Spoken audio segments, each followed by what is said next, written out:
A number of people have come forward this morning in discussions talking about a needed raise for retirees.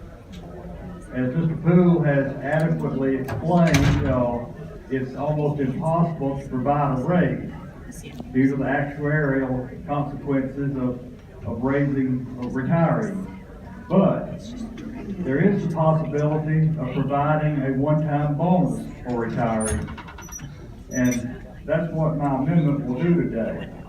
The budget, as you saw from the vote that we just had, I think has a lot of support. It's a good budget. I want to commend the chairman and the committee for the work that they've done. And the only really omission that I see in this budget is the fact that With the House Bill number 117 by Representative Lindsey.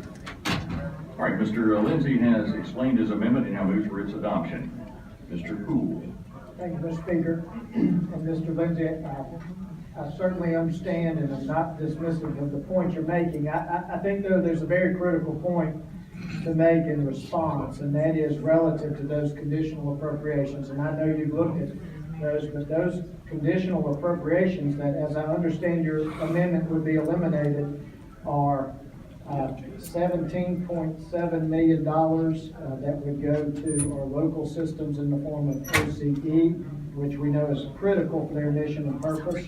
$3.6 million for transportation, $7 million for textbooks, $1.5 million for student materials, so our teachers aren't out of pocket for classroom resources, $1.5 million for professional development, some supplemental or some additional money, $2 million for instance, for our community college system. So I think the reason that I would have an objection to that amendment is because I believe that the needs are extremely acute in those areas of education in our state, and accordingly, I would move to lay that amendment on the table. All right, members, Mr. Lindsey has offered an amendment, and Mr. Poole, you withhold temporarily. All right, Mr. Poole withhold that amendment. With that motion, Mr. Lindsey. Thank you, Mr. Poole. Mr. Speaker, ladies and gentlemen, this is an opportunity.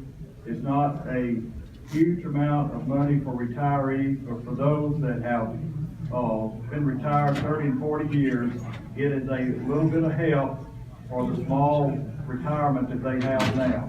So I would encourage you to vote no on the tabling motion, and let's give the retirees a bonus of an average of $50 a month.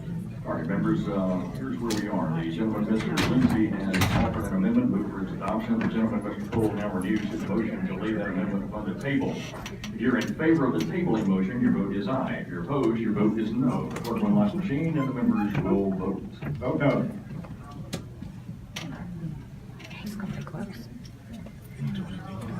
All the members voted. Clerk will lock the machine, and the court voted 54 ayes, 39 nays, and the amendment is laid upon the table. Thank you, Mr. Speaker. Mr. Poole. The gentleman chair recognizes the gentleman from Elmore, Mr. Holmes, the Elm.